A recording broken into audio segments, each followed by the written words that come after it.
원종합건설은 아직까지 운영 중이긴 한데 회생 신청을 할 생각이에요. 22년도에가 가장 잘 나갔을 때고 그때 매출이 314억, 그때 현장이 23곳, 직원이 43명 그렇게 있은 적이 있었죠. 그리고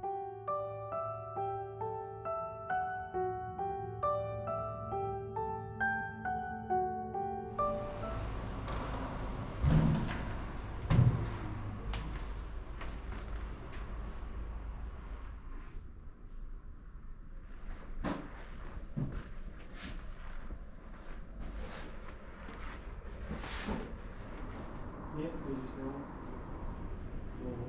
거친치라고. 그건 제가 볼게요. 제가 보고 대표님 지금 뭐 하고 계세요? 보시다시피 마지막 사무실 정리하고 있어요.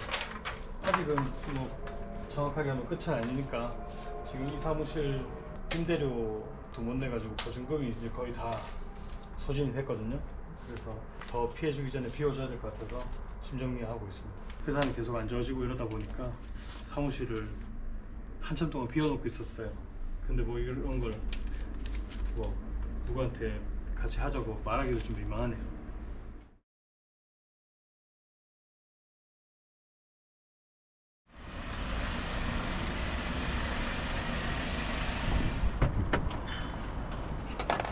대표님 안녕하십니까?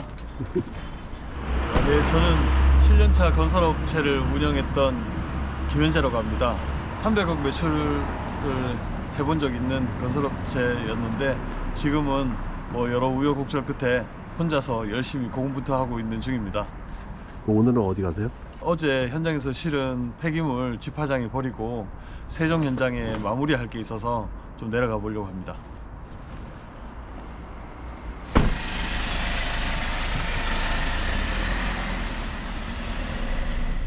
회사가 어려워졌더라도 저희 그동안 했던 일들 마무리해주고 뒤손 봐야 되는 일들 남아있으니까 뭐 건축주님들은 어쨌든 그래도 아직 저를 믿어주고 제가 마무리해줄 때까지 이제 계속 기다리시니까 지금도 마무리하러 가는 중이죠.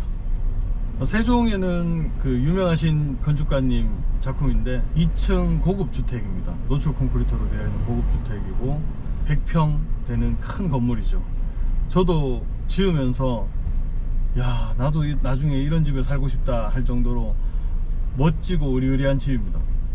저희 22년도에가 가장 잘 나갔을 때고 그때 매출이 314억, 그때 현장이 23곳, 직원이 43명 그렇게 있은 적이 있었죠.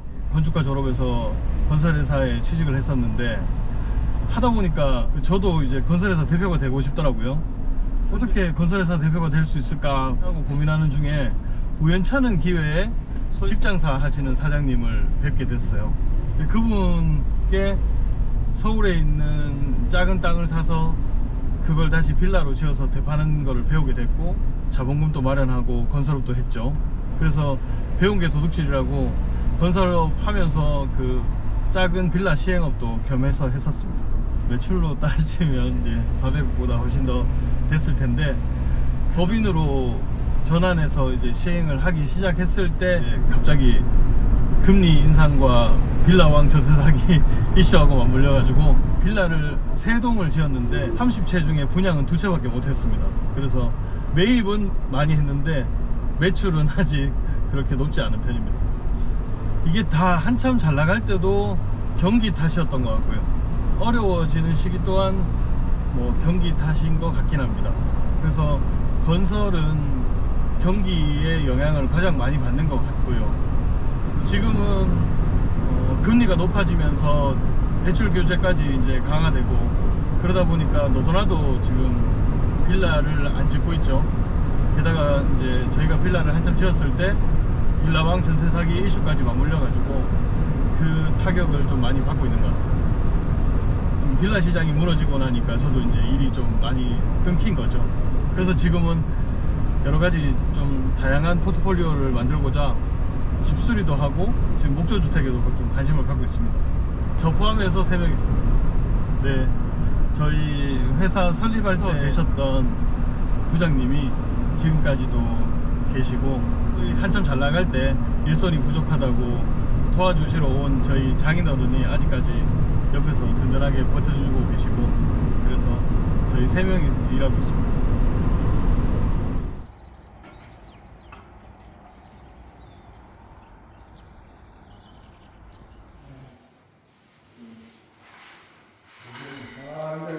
근데 이 계단을 못 다니까.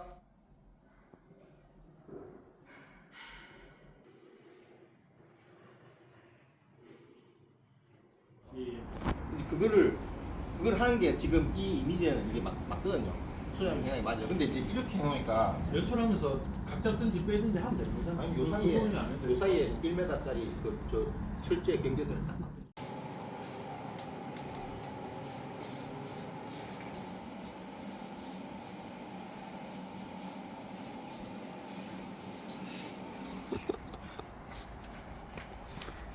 예전처럼 또 입소문이 되어서 또 경기가 좋아져서 우리한테 또 계속 준비도 안 돼 있는데 일이 많이 밀려온다. 고객한테 죄송하지만 저희가 지금 시즌에서는 그 일까지는 다 못하겠습니다 라고 정중히 사양하는 게 맞는 것 같아요. 대한민국의 신축 시장은 얼어 있다, 아직은 죽어 있다라고 생각합니다. 인테리어가 리모델링이 답이다 라고 생각을 하고, 기본에 중시하고자 인테리어도 인테리어지만 집을 수리하고 다시 단열이나 결로 누수들을 해결해주는 리모델링에 집중해서 일을 하려고 하고 있습니다. 아마 신축 시장이 안 되는 대신 그러면 기존에 있는 건물들을 고쳐서 써야 된다는 그 니즈들은 분명히 있을 테니까, 그래서 저는 수리 리모델링에 집중하고 있습니다. 대표님 오늘 고생 많으셨는데 내일은 어떤 일정이 있으세요? 내일은 오전에 이제 가져가는 PT 다시 이제 가평 현장에다가 내려놓고 인테리어 견적권 하나 있어서 방문해서 실측하고 견적해야 될 것 같습니다. 오늘도 수고 많으셨는데 내일도 화이팅 하시기 바랍니다. 네, 감사합니다. 화이팅! 네, 대표님 오늘 수고 많으셨습니다. 예. 수고 많으셨습니다. 들어가십시오. 네, 또 뵙겠습니다.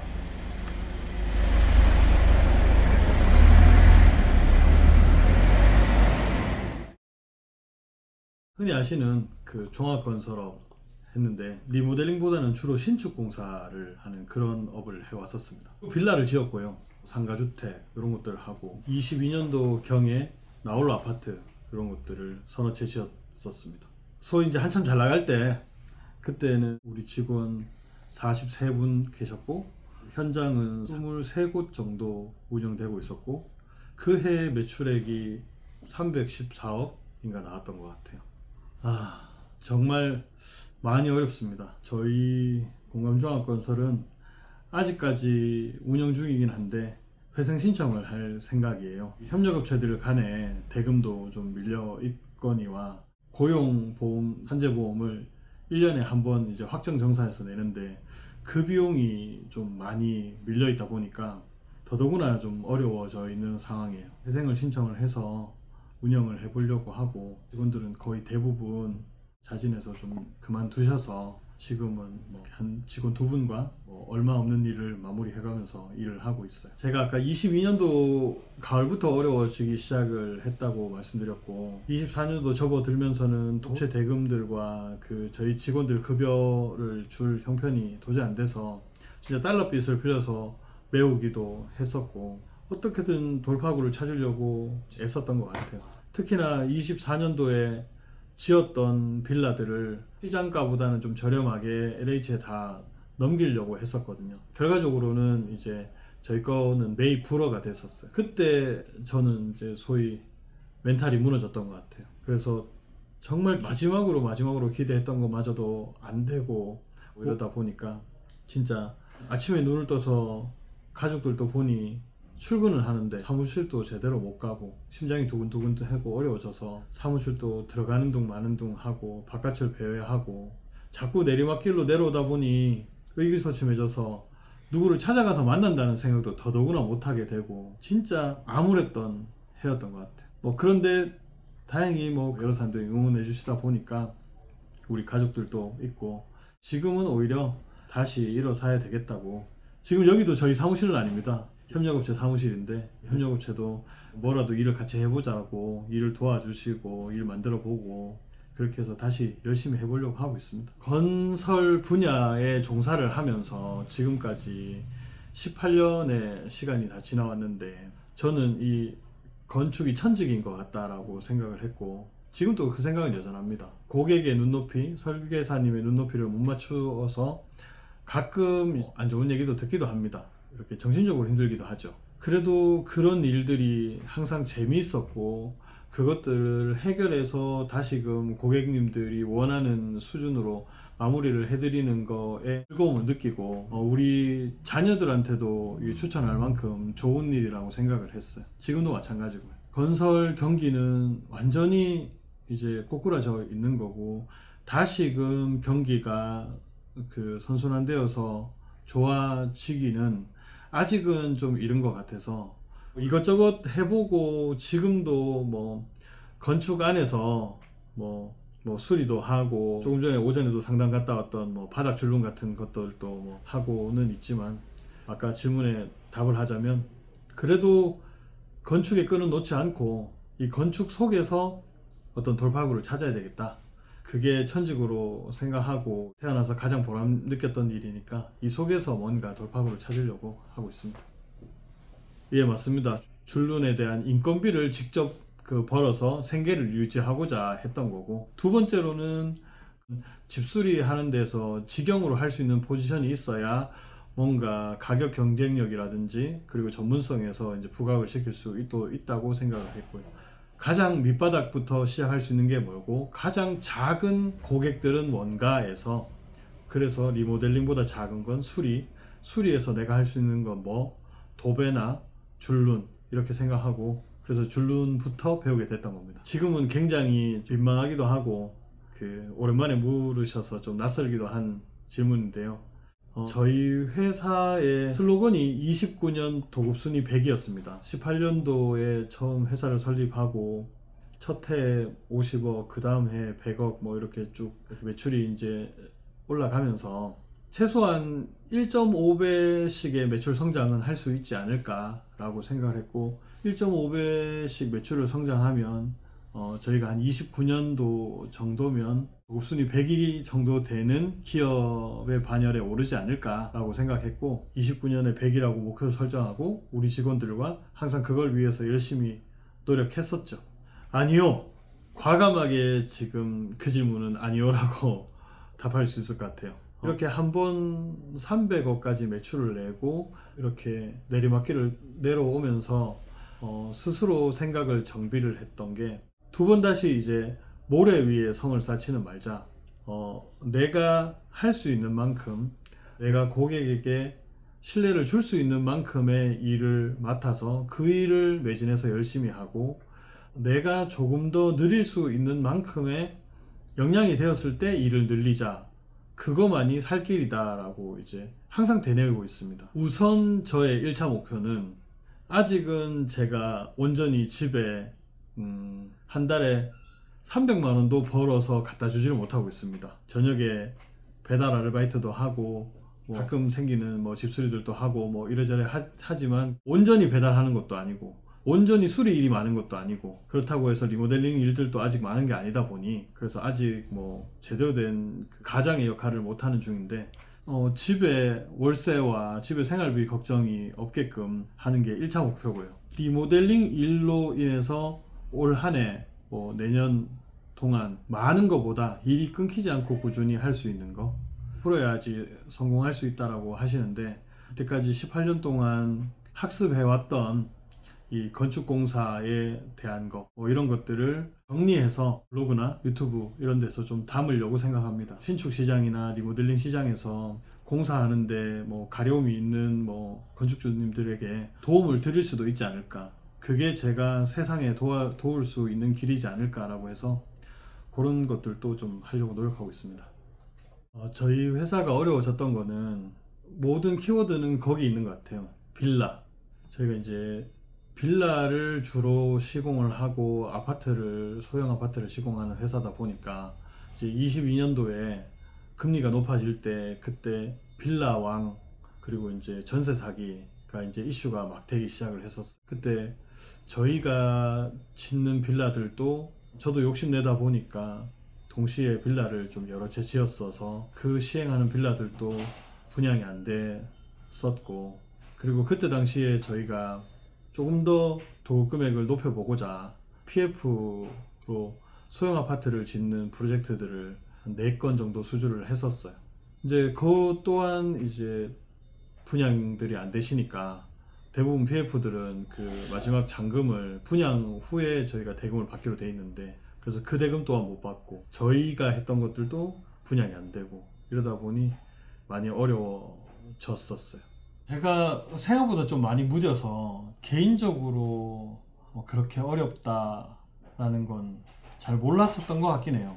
와이프가 또 좀 예민해져서 뭐 저하고 싸울 때도 가끔 좀 늘어나기도 했었고, 근데 그거보다 어쨌든 진짜 한 24년도 때는 LH에서 빌라 매입이 이제 불어대고 난 이후부터 급격히 제가 무너져서 제가 많이 이제 좀 좌절하고 의기소침하고 쪼그라들어 있는 그 대표의 모습들을 많이 보였던 것 같아요. 그때는 진짜 정신의학과 찾아가서 약도 처방을 받아서 한때는 먹기도 하고 그랬는데, 저보다 먼저 한번 아버님의 사업 실패를 한번 겪었던 그 와이프가 오히려 저한테 격려해주고 힘이 되라고 응원해주고, 자식 욕심이 많아서 애가 셋인데 중학교 2학년인 저희 둘째가 제가 낙담하고 이렇게 있는데 한 번은 차에서 단 둘밖에 없었을 때 아빠 많이 힘들어?